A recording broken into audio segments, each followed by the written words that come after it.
Welcome to the FFL Solidity team call. My name is Marisa Maggio. We are going into week 3 of 4 of October. So it's October 13th, 2022.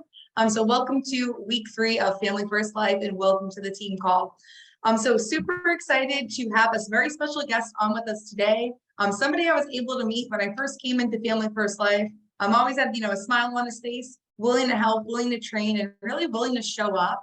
So tweak, Christina and I really do take a step back and think about what value has to be added or who could potentially add some value.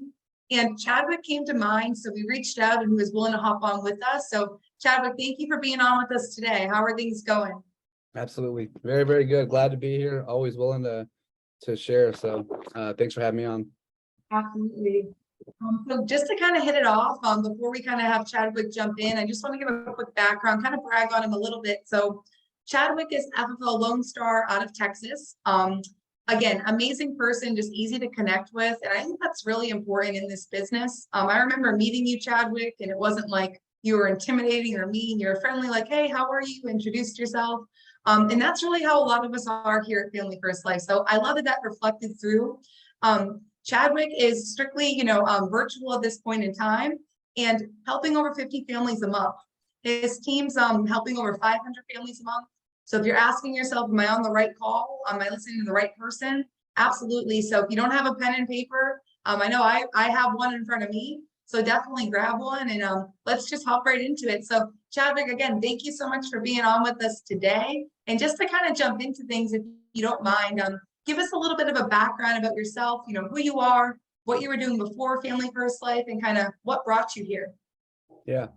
Well, thanks so much again for having me on, ladies. I appreciate it. Y'all two are just, beasts of this business, and glad to share whatever I can. So a little on myself, FFL Lone Star, that's my agency's name over here in San Antonio, Texas. Before FFL, I was in the situation that probably a lot of gentlemen and women were in, trying to find like the right insurance company. Started insurance, door to door, had a really low comp, selling cancer plans, heart and stroke, things like that. Just kind of really trying to find my way, because when you're brand new to a business, you don't know what you don't know. So they told me to go knock on doors, sell cancer plans. That's what I did. And I'm sure like a lot of y'all too, I don't really look at that as like man, I wish I would have got here 5 years later. I wish I would have got here 5 years earlier, or whatever that looks like, because I learned a lot. I learned a lot of grit from going through all that kind of stuff. Went to a couple different IMOs. Nothing, I mean, the commissions weren't right, or maybe the leadership was off, or things just didn't line up. So it took me like a few different companies. And then when I found FFL, everything checked off. The comp was good. The trainings are nonstop. People literally, just like Marissa said, they were willing to help. So I'm in Texas. A lot of y'all probably just met me, reach out, shoot me a message on Facebook or Instagram. We're all willing to help each other out. And I noticed that from tons of people on FFL, along with the leads being really good and an abundance of lead sources. Everybody's here to share. Truthfully, whenever you're new to it, just, plug in, get with your mentors and ask a bunch of questions, and you'll do well. Absolutely. And, I think that's huge. You talked about coming into the industry and you don't know what you don't know. Like you said, probably like a lot of us on this call, we're with the previous company or something else within the industry, but not necessarily the best fit. And I also fell under that category, but I love how you weren't scared to fail, right? And I know the same thing was true for me, whether it were here or it was in any other, business model. I'm willing to fail, because if you're not willing to fail, you're not willing to move forward, right? So I love how you talked about FFL, kind of check the boxes, so to say, for what you were looking for and, the people that were kind of around you. And that's kind of how I came in too. And I respect the heck out of you. I love how you talked about your practice company. You said, I was knocking doors because that's what they told me to do. And like, so was I, but I was talking about child safe kits, it's a little, but hey, child safe kits, cancer plans, right? But in all seriousness, it's like, that's all we knew to do. So it was normal, right? So coming into FFL, you know, for me as well, it was a big change to see, wow, this is not only are they saying this, but they're doing this too. So I love that. And then in terms of learning grit, like that's huge. Like if I didn't go to my practice campus, Chadwick, I would love sometimes to send like, you know, some people there just to be able to be like, come on back and, you know, you're going to have the best work ethic and you're going to crush it, because you can make it happen there. You can kill it here. Right. So grit, learning grit is huge. And I also wouldn't take back a day of my experience in any other company, because I learned how to work hard, and that's what you need in this business. So just to kind of transition from that, Chadwick, thanks for sharing a little bit about yourself and kind of, you know, who you are, what you're doing now. But in terms of, you know, transitioning into telesales, talk to us a little bit about some of the things you would make sure that you're doing or not doing if you're transitioning from in-home to telesales or virtual. Yeah, no, absolutely. And I'm glad we brought that topic up too, because a lot of y'all might be transitioning to that, or maybe new to it, or maybe kind of want to look into it. I was 100% like in homes, you know, mortgage protection, final expense, internet, had a good flow of doing that. But, you know, you see everybody doing it. So I was like, I got to see what these guys are doing. But you got to kind of have the right setup. So just small things from going from all in home to all virtual is, you know, you got to be set up correctly. You have to, insurance toolkits is great because you got to have that on standby. I like to have, I have two different monitors. So I have one for like the application and then one for like just searching other things as well too. Another thing too is I'll have like my companies, you know, I typically go Marico, Mutual, Aetna. I kind of go swing back to those three. So I'll have those applications open so I'm ready, you know, to close that appointment right then and there. And it's a mindset thing too, because just like the field translation, going from the field to virtual, you know, you got to have more appointments. So, you know, typically I can have 7, 8, 9, 10, you know, in the field, and you know, you'll see a lot more because, you know, you're going to a door. Virtual, you know, it's a phone call, it's Zoom. I personally like using the phone call. That's the way I do it.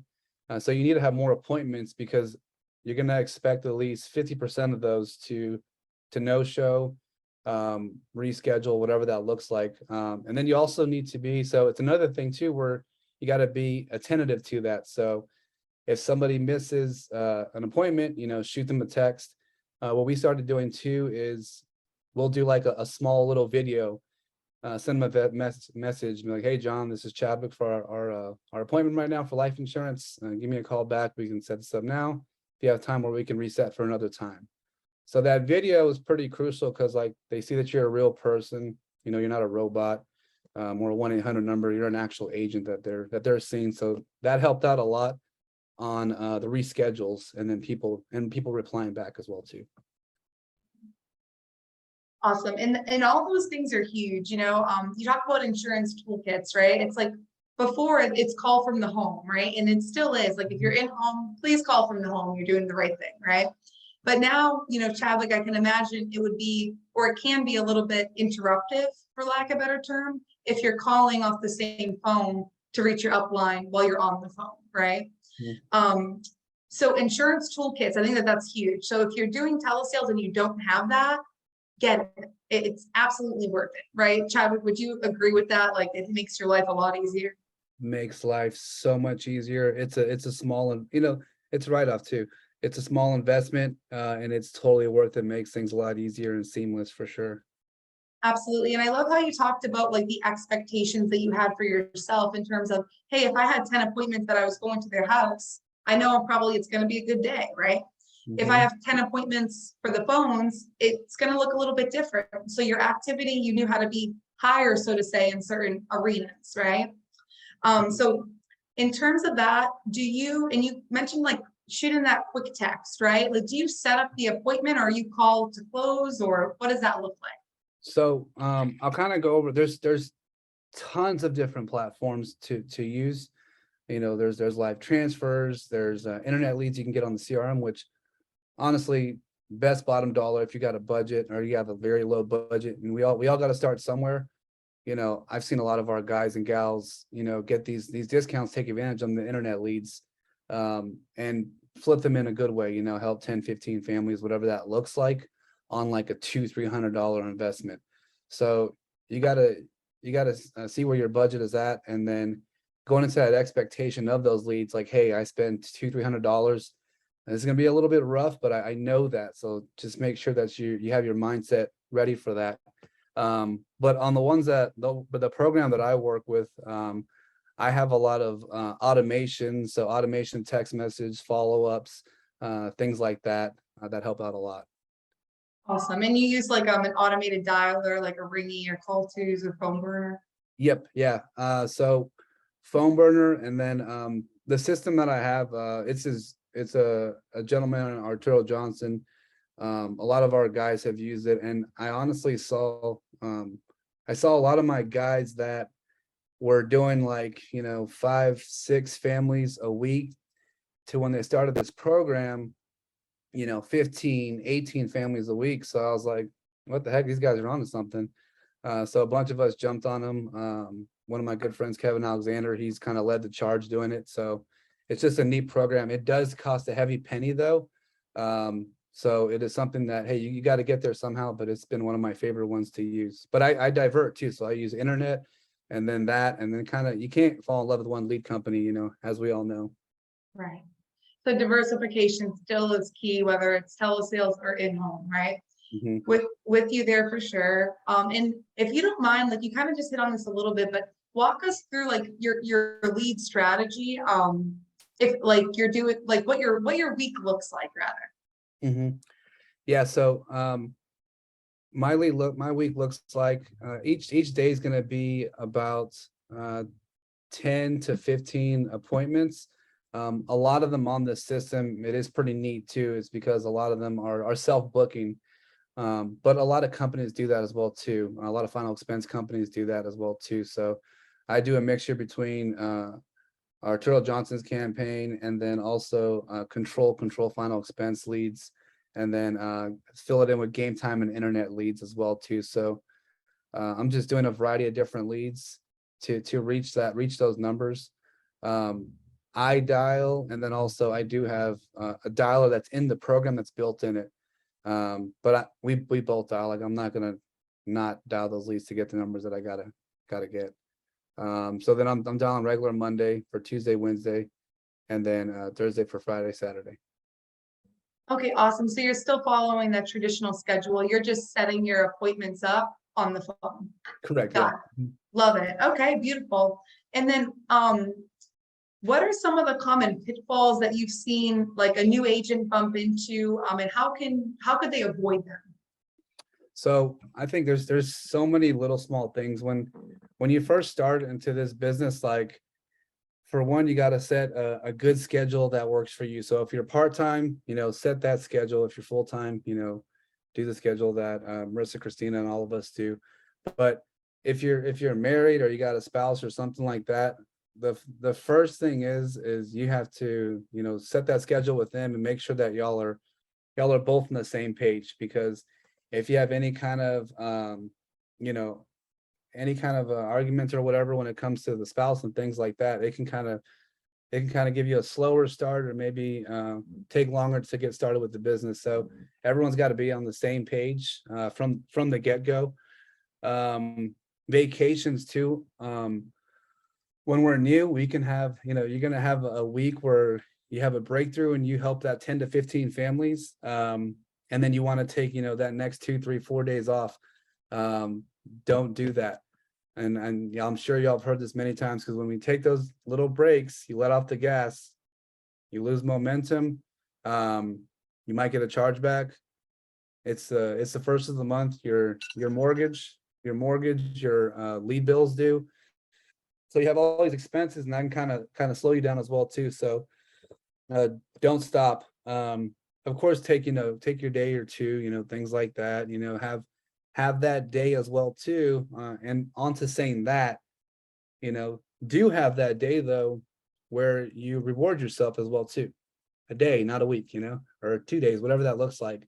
but make sure you earned it. So continue to, whatever it is you do, if you watch, a game with the friends that evening, do that, or date night, make sure to date your spouse, things like that, because one thing that a new person can do is on the opposite side, they can also go hard, and burn yourself out. We're independent for a reason. So just make sure that you're set up correctly.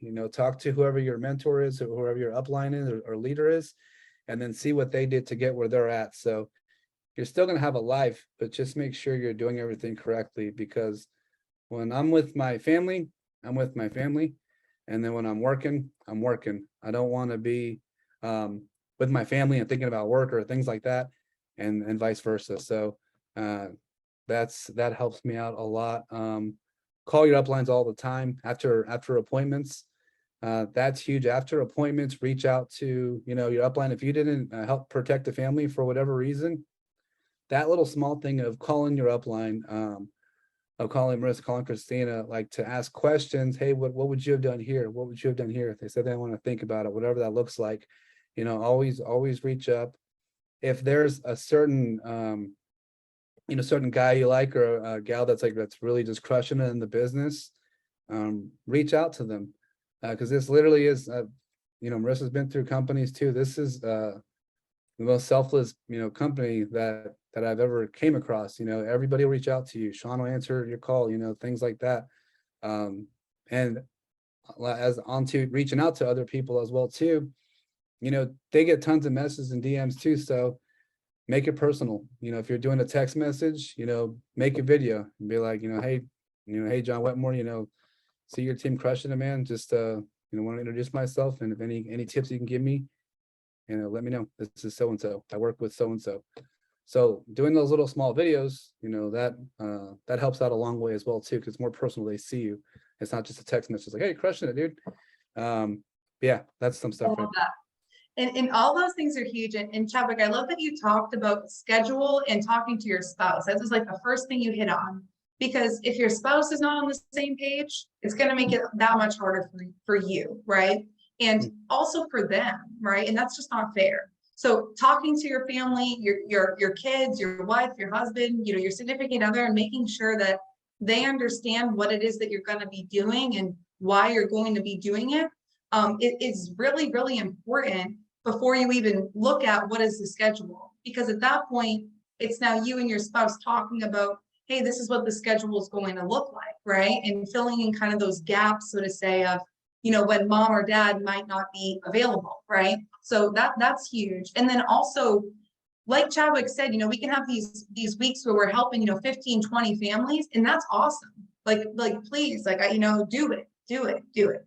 However, momentum is a real thing, right? Like the power of momentum. Like John Maxwell, you guys probably know, I read like every book he's ever written. He always talks about the big mo, right? And that's momentum. The power of momentum is huge. To get momentum is going to take time. To keep momentum, you keep moving. But when you stop, your momentum typically goes backwards, right? Which can sound scary, but the sooner you get back on the horse, so to say, the faster it's going to get better. But like Chadwick said, if you're doing that in your second, third week or second and third month, don't go on vacation for a month. You didn't earn that. Just like Chadwick said, I know for me, I make goals for myself to do certain things, right? Like if I want to go away for a couple of days, I'm going to say, I have to do this, or we have to do this before we can do this, right? So it's almost challenging myself at the same time. And I think that that's huge, because the loss of momentum can be significant. But at the same time, you do want to make sure that if you're working hard, that you are taking a little bit of time to yourself. So like Chadwick said, take a day, don't take a week, right? Like a day, not a week.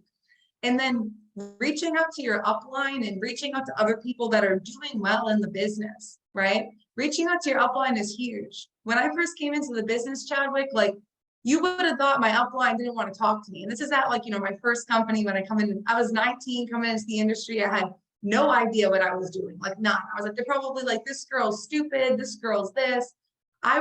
They probably came out of my mouth so often until I probably had to call them, because I was probably going to go broke. right? So if I had realized that sooner versus later, right, then I would have been able to reach out and reach up and saw success sooner. So reaching out to your upline is huge. Guys, we want to talk to you, we want to connect with you. If you're out there, you're working hard, it's like that, we want to talk to you. So call us, we love you guys. And then also just reaching out to other people, I think is huge too. Like building and growing cross-line relationships is awesome, but you also want to make sure that person is in a place that you want to be, or they're working sideline with you. They're working just as hard as you or harder, because you don't want to take advice from somebody who is not doing well. And the easiest thing to do at times is, if me and Chadwick just came into the business and we both had a bad week, is to call each other and talk about, wow, we both had a bad week. And Chadwick's like, yeah, I got no-showed twice. And I was like, well, I got no-showed 3 times. And I said, now we're having this negative conversation versus reverting. Go talk to somebody who had a good day. Guys, sometimes when I have a bad day, I call some of you guys because you're having a good day, and it revamps my energy and it reinstills my belief. Because although I've been in this industry for a long time, you could be out there with 10 appointments, making nothing happen. We all have those days, but you have to be reaching out and talking to the right people to feed your brain the right things. So Chadwick, you like drove it home on that. So I'm like, okay. And I'm like, if you have questions when you get started, call Chadwick. No, I'm only kidding, but seriously, those were great tips. Thank you. And what advice would you give to maybe a brand new agent coming in, or an agent that's been here for a little while and they're wanting to start building a business? What first step or steps would you give them in terms of resources? Yeah, so wanting to start a business, the best and like best marketing you can do, and you've probably seen it from everybody, you've done it as well too. I know y'all do it a lot, actually. I see it, it's awesome. But sharing your wins, sharing somebody just helped out this many families, or one of my good buddies, Keith, that started working with me, I met him at church like 8 years ago. He was construction. Now he consistently helps. Yeah, he's in your area actually. 40, 50 plus families a month, and all from the phone, all from his basement. And he used to do construction. So, how Keith started working with me is, just dripping on Facebook, on Instagram. Haven't gone on TikTok yet, but that's honestly the best one, I would say. But just dripping, just constantly dripping different wins from different people, not just yourself too, because if you're just doing yourself, you're kind of just bragging and kind of like being ego driven, and nobody wants to work with somebody like that. So sharing other people's wins, other people's victories, like Keith, ex construction, now he's helping out families, helped out 12 this weekend or whatever that looks like.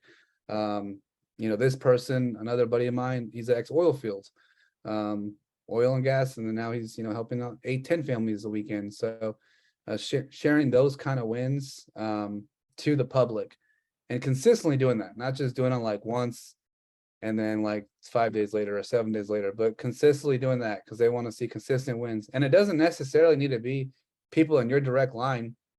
You see Nina Hayden, all those people, you see something on the story, screenshot, share it, but just the consistency of that. And then whenever you can, definitely hire a staff, hire someone that's going to be, the first person you hire for me personally was like an assistant that does everything. She helps out with contracting. She helps out, calling my clients back, sending no cards out to them, doing all those little small things, because waiting on the phone with the carriers, that's not our job. I think Mark Mead said something a while back, was like, if you don't have an admin, you are the admin. So those hours like waiting Mutual's pretty quick, but Americo, these other companies, like, that's a lot of time. Like, you need to be working on, activities to help more families and help other agents, and not, sit on the phone. So hiring a staff person, that person's kind of do everything for you in the beginning. And then you kind of mold them to whatever is best for them. So that's what I would do when it comes to, hiring a new person. Also too, whenever you are bringing on new people, you're bringing somebody else's business, and our commissions bottom line are higher than everybody else's. So one thing I started doing as well too, seeing other people in the business too, is, and even if it's not from me, if it's from one of my guys or gals that brought somebody on, is we'll have automations where we'll get a Zoom link where, they'll hire them, put them in contracting. And then I'll do a Zoom with them as well too, kind of see where they're at, see where I can help them out. And then just so they know that, I'm there to help them out as well too. And there's other people's in the agency as well too. So even if they're not your direct person, but they're within your team, do a Zoom call with them so you can feel them out and see what you can help them out with. That seemed to be a lot better and kind of builds a good agency, like more of a family and not like, you're treated as a number or things like that.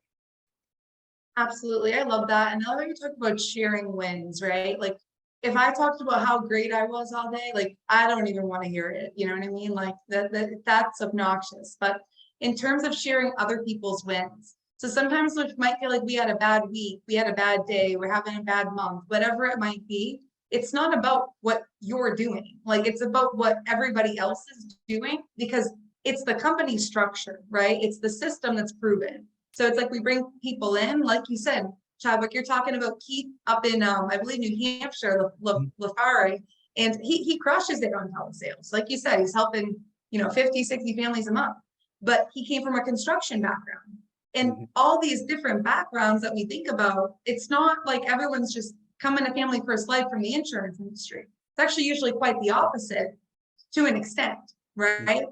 So sharing wins from different people, I think, is huge because it also shows that you're a team player, right? Like if I can't post something about, Chadwick had an awesome weekend, like, am I a team player? Like, not really. I mean, because it's not about me. And quite frankly, the person who's looking at my Instagram or Facebook or TikTok, because they're maybe looking into the business, they probably don't want to see just what I'm doing because I'm just one person, right? They want to see what are we doing? Like, what is we, the company, doing, right? And that's the bigger picture to get out there. And then just consistency, right? It's weird, Paul always says it's weird if you do it once. It's normal if you're doing it every day, right? If you post, like Chadwick was saying, like every 3 days, like that's weird. Like just don't post then. Like, or just pick it up, right? Like pick it up a little bit. Like, and there's so much content out there, so you can grab it from anywhere, really. And then in terms of staff, right? It's like a little bit of everything. I love how you said that your first staff member was kind of, they're doing a little bit of this, a little bit of that. And then you're molding them into, okay, maybe they're going to be an incredible recruiter, right? Maybe they've identified, maybe they're going to be incredible in contracting and, executive assistant, whatever it might be, they're able to grow into that role. And that's exciting too, when you have those staff members next to you growing with you and with the group as well. So take action. And I love how you actually brought up that Zoom too. I look at everybody on this call, whether you are or you aren't, like you're my direct agent because you're within my group and I want to help you. So whether you work direct to me, you work direct to, 8 people, and it goes on, we're here for you. We support you. We love you guys. So I love the idea of hopping on a Zoom and game planning those types of things. That's an awesome tip, Chadwick. Thank you so much. And just to kind of wrap up the call, actually I lied. I have 2 questions. What were some adversities you faced since you've been at Family First Life and how have you overcame them? Yeah, that's a great question. So that's pretty cool because that was me and a few of our guys' topics at conference. So myself, I have a girlfriend now, but single for a good while, single, no kids. So going out, friends, things like that, that can kind of throw off your business. And that's what it did for me is, waking up later, staying up later, not taking my business as serious. So I had to just hit a reality check, like, dude, like, do you want to be doing this at this level for the rest of your life? Or do you want to, truly help your family out, truly help your mom and dad out and get to that point, like in the next 3 years, 4 years, or you can be doing this, doing okay, but just doing okay for the rest of your life. So I kind of had that moment, where just needed to flip the switch on that and just do better for everybody and the people around me. And then also too, when you are a manager, you're responsible for, this person's paychecks. Like they have 2 kids, a wife, They have, soccer, softball, things like that. You're the person that needs to lead those people. They're the one that they look to. So if you want to be, a mentor, an upline, whatever that looks like, manage people, like you're 24/7, because that's just what you got to do to help people succeed in this. Absolutely. And I love that, because I think that there's like only a couple breakthrough moments that we really have within our business. And we don't really know when they're going to happen. And I feel like that can be one of them. And when you're realizing, what do I really want? Like, do I really want to go out every Friday and Saturday and drink and feel awful on, Saturday, Sunday, and maybe Monday? I mean, I know that I had to make a decision that I didn't want to do that. I didn't want to do it anymore. Was it always an easy decision to walk away from friends or, not go out that night? Of course not. However, at the same time, it was, I didn't want to be just doing okay. I wanted to excel, and above that too, like you said, it's like, I wanted to make sure that if I told somebody that I was going to be there, I was going to be on the dial team, I'm going to help them out. They're in a house, whatever it is, that I am there. So I always like to say, I'm like, we're on call 24/7. Like, once you start building a business, like, you are on call 24/7. And you got to get to the phone, because you're taking on responsibility of, like you said, essentially Chadwick people's livelihood, right? And helping and sitting next to them, coaching them, right? So I love how you just you really had a reality check, so to say. And you said, I'm not going to live this way anymore, but I'm going to live this way, right? And you just made that decision and you stuck firm with it. And how has that helped your business? It's helped out a ton. I mean, just in general, you're there, waking up early too. Waking up early was huge as well too. Going to the gym, and if you're not, like, that's a kind of a side note. Like, do some kind of outdoor activity. Go to the gym. Do whatever that case is. You could just walk. I mean, if running in the gym's too hard, like, just get some kind of activity like that in, because when you do that first thing in the morning or the end of the evening, you just feel better. But it's helped out a ton of my business and my peers. So maybe do a group too as well and do that. Absolutely. And thank you for sharing that so much, Chadwick. I know it's helped me out a ton just in how you feel too. I can imagine same thing. So thank you so much for hopping on. And before we wrap up, what are your goals to wrap up 2022, whether that's personal, business, or both? Yeah. So business, want to do a total of 750 families. That's a goal business wise. And then consistently doing helping 40 to 50 families individually, because just like y'all do, like, that's how you grow and scale this thing too, is whenever your peers see you leading from the front and seeing you in the trenches. And a side note too, that is something where I had to go through as well too, is I kind of let off the gas, and then I noticed my team's numbers going down. And then once I got into this program and did all virtual, then started ramping back up again. So just being out there with everybody, that helps out a ton. Absolutely. And that's huge. Thanks for chiming in on that. Sometimes we have high highs, low lows, and kind of in between stances. So absolutely. And no doubt in my mind that you're going to continuously help 40 to 50 plus families each and every month through a virtual platform. That's beautiful. And it's awesome to see, because I remember when you were strictly in home.